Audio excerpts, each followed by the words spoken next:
ईक्षण किया, मतलब हम मनुष्यों की तो इच्छा होती है और भगवान सृष्टि को बनाना चाहते हैं, तो उसके लिए ईक्षण शब्द प्रयोग किया जाता है, या श्रेक्षा भी शब्द प्रयोग किया जाता है, सृष्टि को रचने की इच्छा,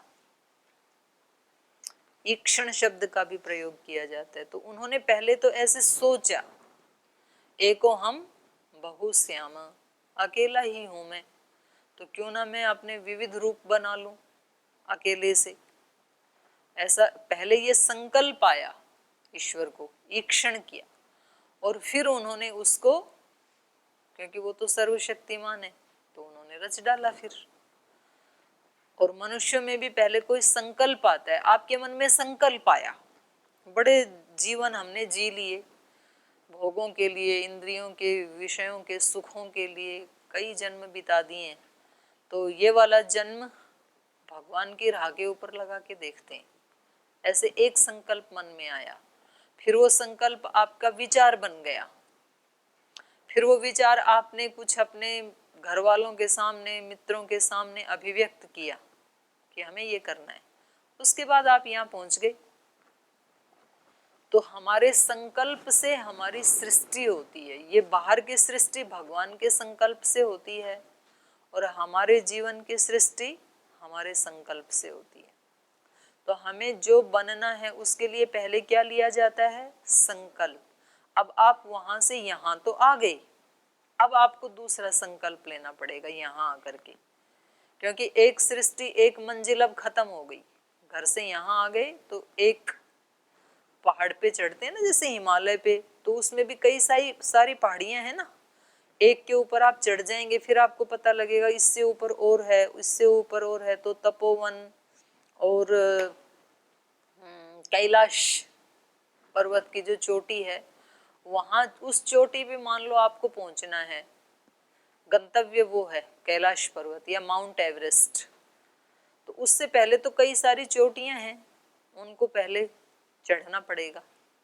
तो जो आपके घर में संकल्प उठा था, तो एक चोटी तो यहाँ खत्म हो गई, आप पहुंच गए पतंजलि योगपीठ में, तो शांत हो जाओ, एक चढ़ाई तो पूरी कर ली, उधर वाले से तो पीछे छूटा।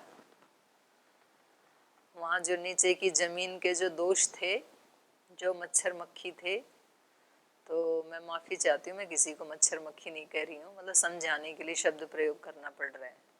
तो वहां की जो दिक्कतें थी वो तो हट गई, अभी एक चोटी पे पहुंचे, तो अब यहाँ दूसरा संकल्प लेना है। आपको ब्रह्मचारी बनना है, तो अब ब्रह्मचारी के लिए आपके पास 10 आदर्श हैं। आपको ब्रह्मचारी बनना है तो भीष्म जैसे बनना है, या हनुमान जी जैसे बनना है, कि महर्षि दयानंद जैसे बनना है, कि आदि गुरु शंकराचार्य जी जैसे बनना है, कि विवेकानंद जी जैसे बनना है, बहुत सारे उदाहरण है ना। अब आपको फिर एक सेट करना पड़ेगा, किसके जैसा बनना है आपको। बनना तो अपने ही जैसा है, लेकिन मतलब आप एक अलग होंगे, लेकिन आपको कौन से वाले के गुण कर्म स्वभाव ज्यादा अट्रैक्ट करते हैं।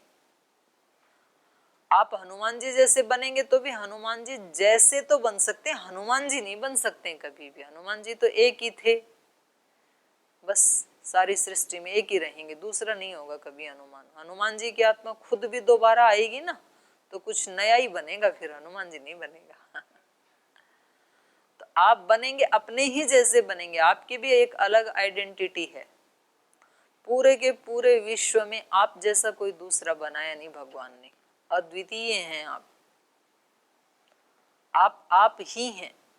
पर आपको अपने रूप को अभिव्यक्त करने के लिए भी किससे सहायता सबसे ज्यादा मिलेगी, तो अब वो फिर आपको संकल्प लेना होता है, सेट करना होता है। और वैसा मेरे को बनने के लिए कितनी देर सोना पड़ेगा, कैसी नींद लेनी पड़ेगी, क्या खाना पड़ेगा, कितना खाना पड़ेगा, क्या बोलना पड़ेगा, क्या पढ़ना पड़ेगा, कितना व्यायाम करना पड़ेगा, कितना ध्यान करना पड़ेगा, ये फिर आपको सेट करना पड़ेगा अपनी दिनचर्या में। तो संकल्प से सृष्टि होती है, जो संकल्प होगा वो फिर हमारा विचार बनेगा, विचार है वो फिर हमारी वाणी में आएगा, वाणी फिर हमारी क्रिया में आ जाती है। तो इसलिए इन्होंने कहा कि नारद तेरे को यदि सुख चाहिए तो तू पहले सुख का संकल्प ले कि मुझे क्या बनना है, सुखी आत्मा। ये पहले मन में पहले ये संकल्प आना चाहिए कि मेरे को दुखी होकर के नहीं जीना है। बहुत जन्म मैंने दुख और सुख के मिश्रित बिता दिए हैं, ये वाला जन्म है ये मुझे कैसे जीना है, प्योर सुख में। ये पहला संकल्प आना चाहिए मन में। मन में संकल्प ही नहीं है, मन में ही रजामंदी है कि कभी सुख भी आएगा कभी दुख भी आएगा, तो फिर दुख हटेंगे नहीं। फिर तो पहले ये मन में सोच, तो संकल्प को पकड़ कि मेरे को ऐसे बोलना है, ऐसी वाणी बनानी है, ऐसी क्रियाएं बनानी हैं। तो मुझे शुरुआत कहाँ से करनी होगी, संकल्प की। संकल्प तो कुछ और कर रहे हैं, बोल कुछ और रहे हैं, कर कुछ और ही रहे हैं, तो सारा का सारा वो अपसेट हो गए ना तारतम्य।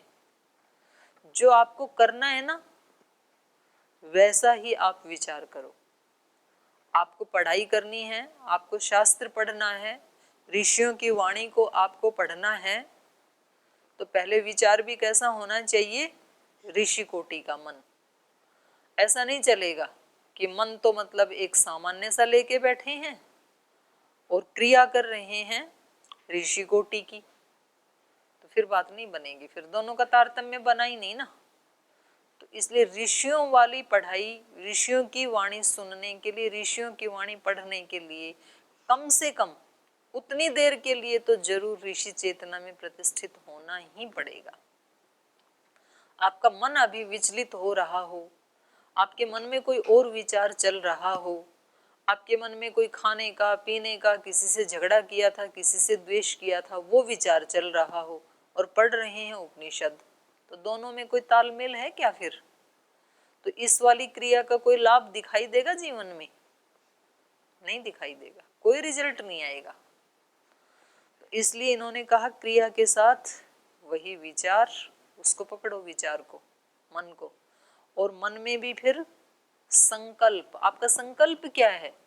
आप जबरदस्ती नहीं, मुझे नेगेटिव नहीं सोचना है, नहीं मुझे पॉजिटिव सोचना है, नहीं मुझे ऐसे द्वेष वाला भाव नहीं लाना है, नहीं मुझे घृणा वाला नहीं लाना है। तो आपका यदि संकल्प वैसा नहीं है तो वो आएगा ही नहीं। पहले आप उसको उठाते हैं फिर उसको हटाते हैं, तो ये तो डबल मेहनत होगी ना। तो इससे अच्छा क्या है, उठाना ही नहीं है, क्योंकि वो मेरा संकल्प ही नहीं है। जो मेरा संकल्प ही नहीं है वो उठेगा कैसे? वो विचार नहीं उठ सकता है। जब मेरा संकल्प ही नहीं है मांसाहार करने का, तो विचार आ सकता है क्या कभी? और क्रिया में आ सकता है क्या कभी? नहीं आएगा। तो ये सुख का रहस्य बता रहे हैं कि इससे भी ज्यादा आप किसको शुद्ध करें, संकल्पों को। और इसलिए हमारे ऋषियों ने ये इतना बड़ा साइंस है कि रात को सोते समय जिस संकल्प को लेके आप सोएंगे, वो संकल्प अगले 6 घंटे तक आपके अवचेतन मन की गहराई में जाके घुस जाएगा। तो रात को सोते समय क्या बोला, तन्मे मनः शिव संकल्पमस्तु। अब शिव संकल्प वाला केवल सोते समय थोड़ी होना चाहिए, पूरे दिन में होना चाहिए। लेकिन दिन में मन के शिव संकल्प होने के लिए उसकी शुरुआत कहाँ से करनी है, रात को सोते समय। क्योंकि 6 घंटे जो संकल्प आपके मन में रहेगा वो आपके मन की गहराइयों में जाके घुस जाएगा, और वो अगले दिन में आपसे वही क्रियाएं करवाएगा। मतलब आपका वश नहीं चलेगा, आप उसको हटा नहीं सकते। अवचेतन में जो आपने घुसा दिया उसको निकाला नहीं जा सकता है। इसलिए रात को सोते समय किसी से यदि आपका मतभेद है, मन भेद है, उस व्यक्ति को कभी याद ना करें रात को सोते समय। करना हो तो दिन में कर लेना, क्योंकि वो विचार लेकर के यदि आप सो गए ना तो फिर वो आपके अंतरतम में घुस जाएगा और अगले दिन आपसे वही क्रियाएं करवाएगा। फिर अवश्य होकर के बार बार आपका ध्यान वहां जाएगा। इसलिए रात को सोते समय कभी चिंता में नहीं सोना, कभी दुख में नहीं सोना, कभी टेंशन लेकर के नहीं सोना, जग लेना बेशक है। बोलो समर्पण देव जी, क्या कह रहे हो?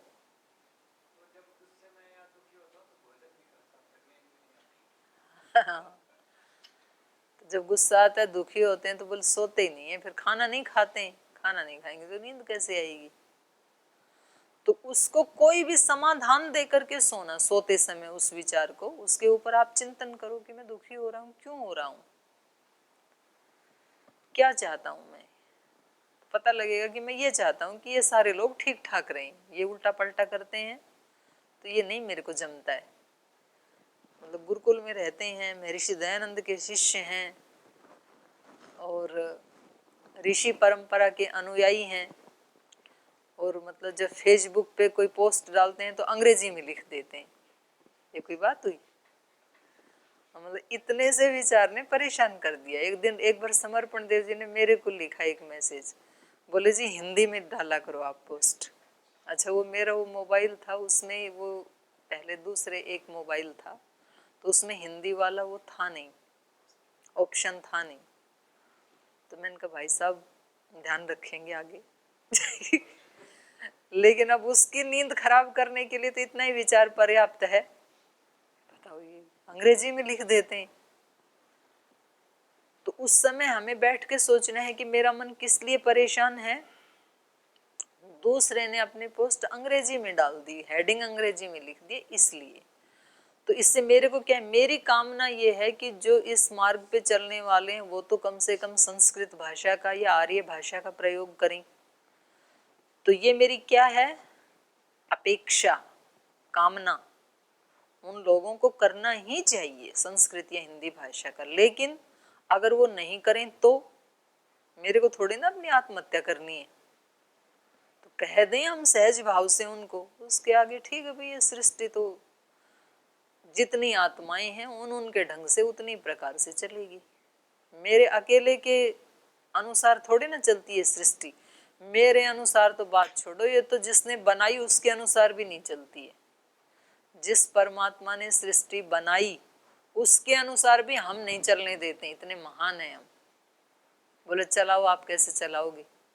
बना दी सारी, कैसे चलाना है वो भी बता दिया, वेद में लिख के भी दे दिया, फिर भी प्रेरणा भी देता है। चलो आप वेद को भूल गए होंगे, नहीं पढ़ा होगा, कोई बात नहीं, करते समय भी प्रेरणा देता है अंदर से। लेकिन हम भी इतने महान हैं, बोले बिल्कुल प्रेरणा नहीं सुनेंगे, बिल्कुल वेद नहीं पढ़ेंगे, बिल्कुल हम वही जिएंगे जो हमें अच्छा लगता है। तो जब ईश्वर के अनुसार भी ये सृष्टि नहीं चलती है, लोग नहीं चलते हैं, तो मेरे अनुसार चलेंगे? पॉसिबल है ये? तो फिर रात को हटा के सोना कि भाई मेरे भले ही कोई अंग्रेजी में डाले, उड़िया में डाले, बंगाली में डाले, मराठी में डाले, मेरे को निश्चिंत होके सोना है। ये तो एक उदाहरण था, लेकिन संकल्प की बहुत बड़ी महिमा है। इसलिए रात को सोते समय हमारे ऋषियों ने पूरा का पूरा सूक्त ही कि ऐसा ऐसा शक्तिशाली है ये मेरा मन, या जाग्रतो दूरम उदयति दैवम तद उस सुप्तस्य तथैवेति। जैसे ये जागते हुए बहुत बहुत जगह जाता है, कितने विचार आते हैं, तो जो इसके खोज करने वाले हैं उन्होंने खोज करके बताया कि लगभग 50 से 60 हजार विचार व्यक्ति उठाता है दिन भर में, और जरूरत पड़ती है मुश्किल से इसको 50-60 की, माने 1000 गुना ज्यादा एनर्जी वेस्ट करता है। काम के लिए 50-60 ही विचार चाहिए, बाकी ऐसे आते रहते हैं, पता भी नहीं चलता, खूब सारे विचार आते रहते हैं, आत्मसंवाद चलते रहते हैं। व्यक्ति काम कुछ और कर रहा होता है, आत्मसंवाद कुछ और चल रहा होता है अंदर। तो कह रहे हैं जैसे यद जाग्रतो दूरम उदयति, जैसे जागते हुए दूर दूर तक जाता है, तद वो ये मन निश्चित रूप से सुप्तस्य, सोए हुए व्यक्ति में भी, तथैव एति, वैसे ही जाता है, क्योंकि वो तो गतिशील है। तो जागते हुए तो क्योंकि इंद्रियां जगी हैं तो बाहर जाता है, और सोते हुए उतनी ही गति से गहराई में जाता है, चेतन मन से अवचेतन की गहराई में जाता है। ब्रह्म तक जाता है। तद उस सुप्तस्य तथैव एति दूरंगमम, ये कैसा है? दूर जाने के स्वभाव वाला है। दिन में भी दूर दूर जाता है, रात को भी दूर जाता है, अपनी ही गहराई में जाता है। बड़ा विशाल क्षेत्र है इस मन का। दूरंगमम ज्योतिषाम ज्योतिरेकम, जितनी ज्योतियां दिखाई देती हैं इस सृष्टि में और उनकी जो गति है, उनकी जो शक्ति है, तो सबसे श्रेष्ठ ज्योति हमें बाहर सृष्टि में सूर्य दिखाई देता है। तो मेरा मन भी एक सूर्य मैंने अपने अंदर भी छिपा रखा है। मेरा मन है वो क्या है? सूर्य जैसा शक्तिशाली है। अब बताओ सूर्य कितना शक्तिशाली है, अंधकार का उसके पास नामो निशान आ नहीं सकता है, इतनी शक्ति उसके पास।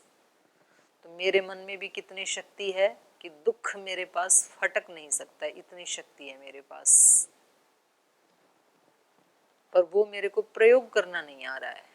धन खूब है मेरे पास, लेकिन धन का प्रयोग करना नहीं आ रहा है। भूखा किस लिए हूँ, नंगा किस लिए हूँ? धन का प्रयोग करना नहीं आ रहा है। तो ऐसा नहीं है कि निर्धनी दुखी होते हैं, धनवान भी दुखी होते हैं। धनवान भला क्यों दुखी होते हैं? कोई निर्धन बोलेगा जी ये दुखी क्यों है? क्योंकि उनको उस धन का प्रयोग नहीं करना आ रहा है, इसलिए दुखी हैं। आप दुखी क्यों हैं? हमारे पास धन है नहीं।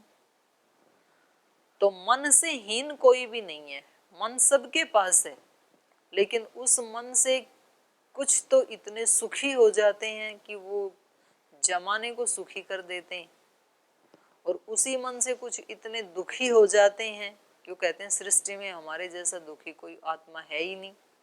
किसको सुनाई?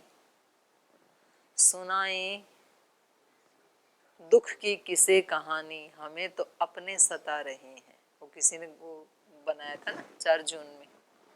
जैसे व्यक्ति सोचता है किसको सुनाऊं, मेरे जैसा दुखी कोई नहीं है, तो उसी मन का सदुपयोग नहीं करना आता है, तब ऐसी स्थिति होती है। दूरंगमम ज्योतिषाम ज्योतिरेकम तन्मे मनः शिव संकल्पमस्तु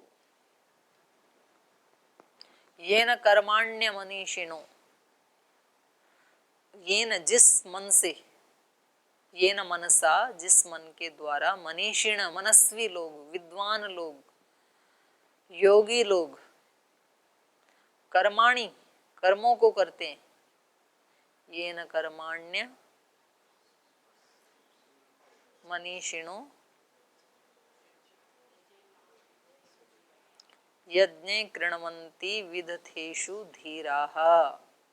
यज्ञ में इतने बड़े बड़े यज्ञ याग आदि इतने श्रेष्ठतम कर्म कर जाते हैं, मन के द्वारा ही तो होते हैं। मन ही तो संकल्प लेता है, अब अश्वमेध यज्ञ करूंगा, अब ये वाला सोमयाग करूंगा, ये करूंगा, या अब मैं सारी इसको धरती को योग युक्त करूंगा, ये भी तो यज्ञ है।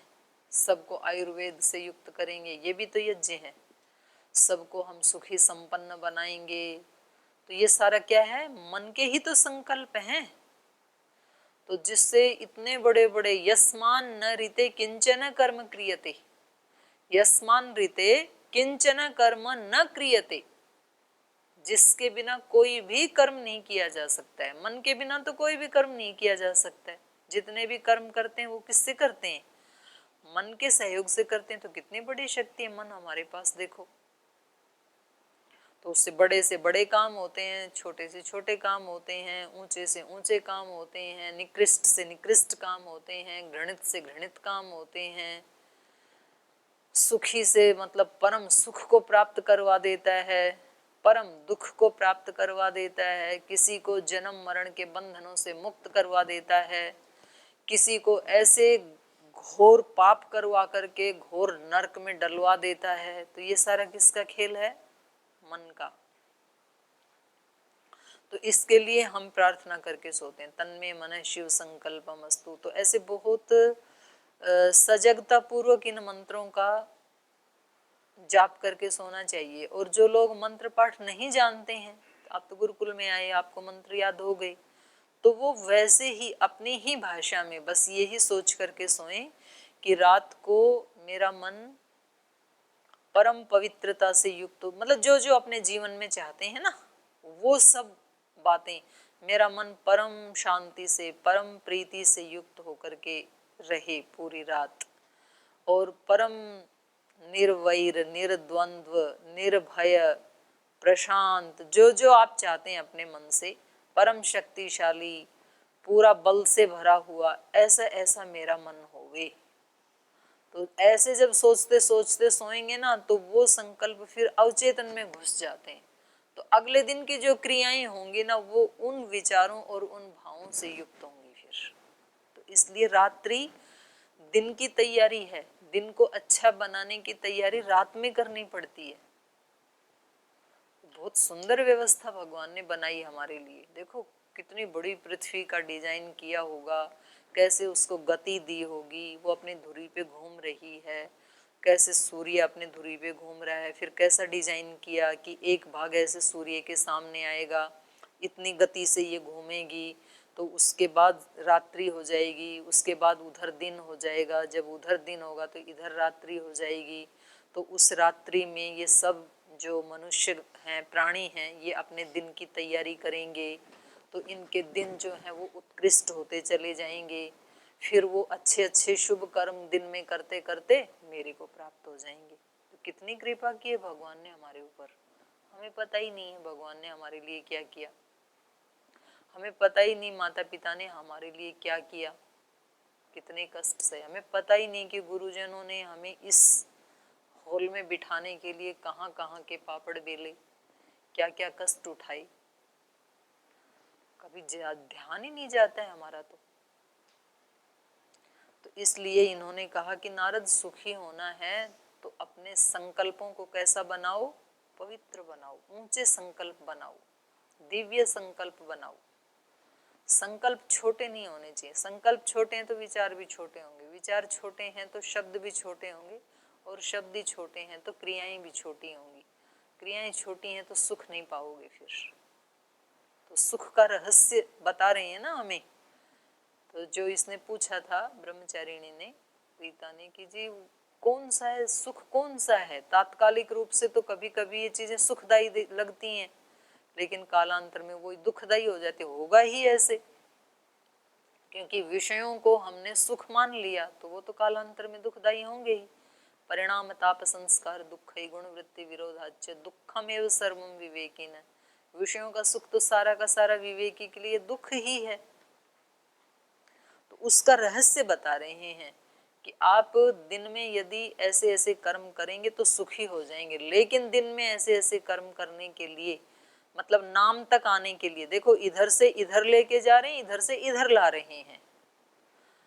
संकल्प अच्छा होगा तो विचार अच्छा होगा, विचार अच्छा होगा तो वाणी अच्छी होगी, और वाणी अच्छी होगी तो वाणी के आगे नाम बोला, और नाम का मतलब है सारी क्रियाएं कर्म कांड जो भी हम करते हैं वो सब क्या है, नाम।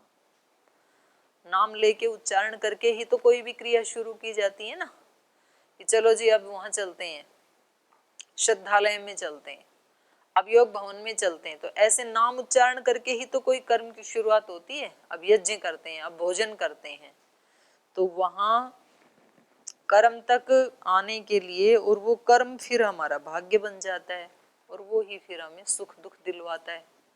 ये बहुत ही गहरी बात कह रहे हैं।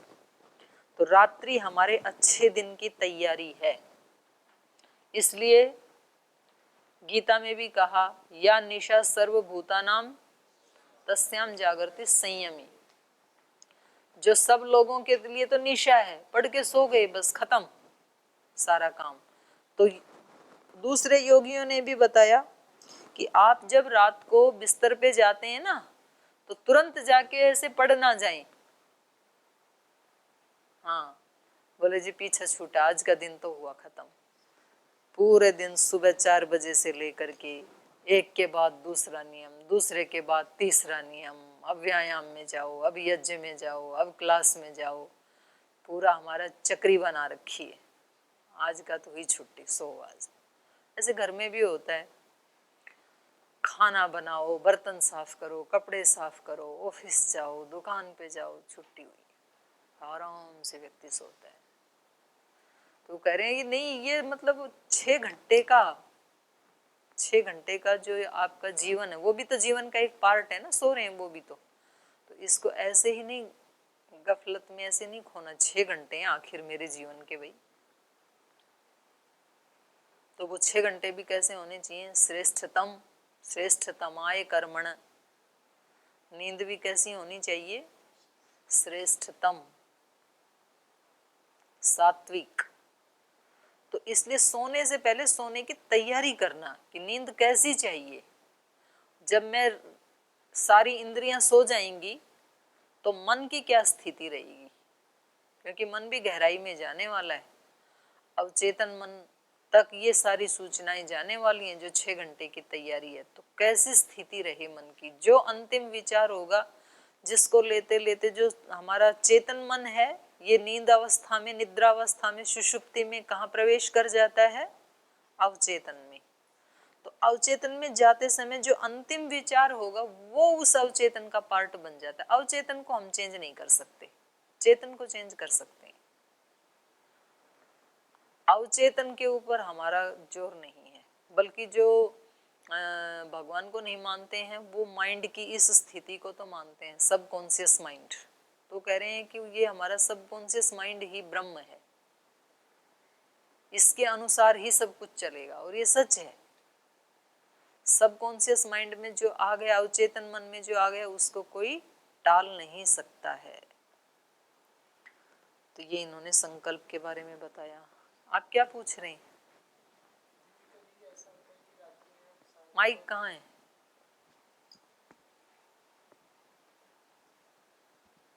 ओम दीदी प्रणाम। कभी रात्रि में ऐसा होता है कि हम संकल्प प्रार्थना भी नहीं कर पाते, शारीरिक मानसिक रूप से इतने थके होते हैं कि बैठते हैं लेकिन बैठा भी नहीं तुरंत जाता। नींद आ जाती है। हाँ, बहुत ज़्यादा वाला।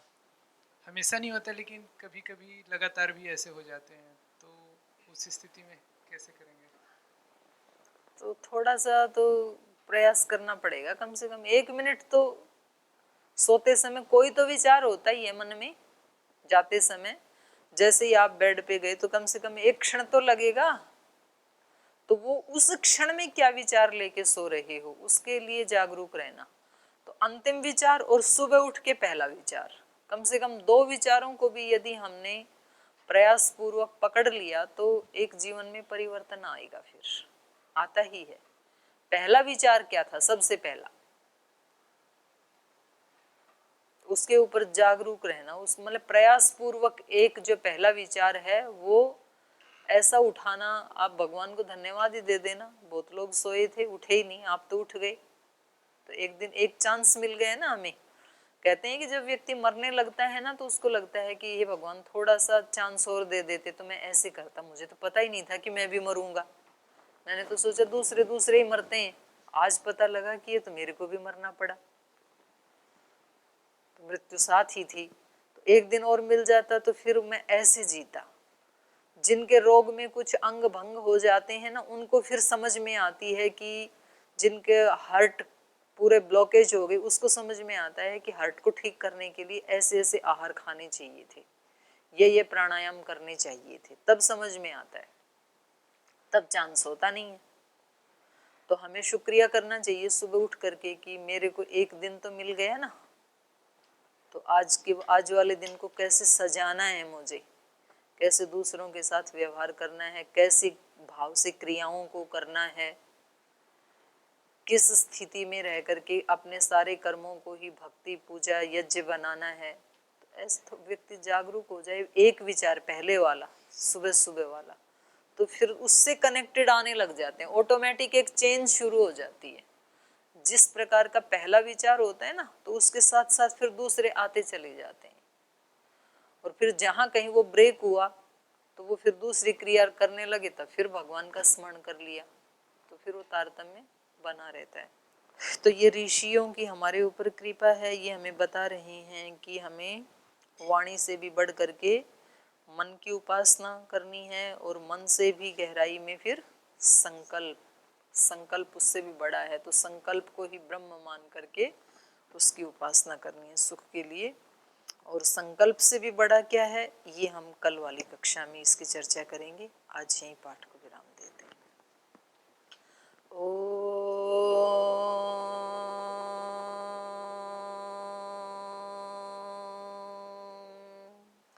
शांति शांति शांति।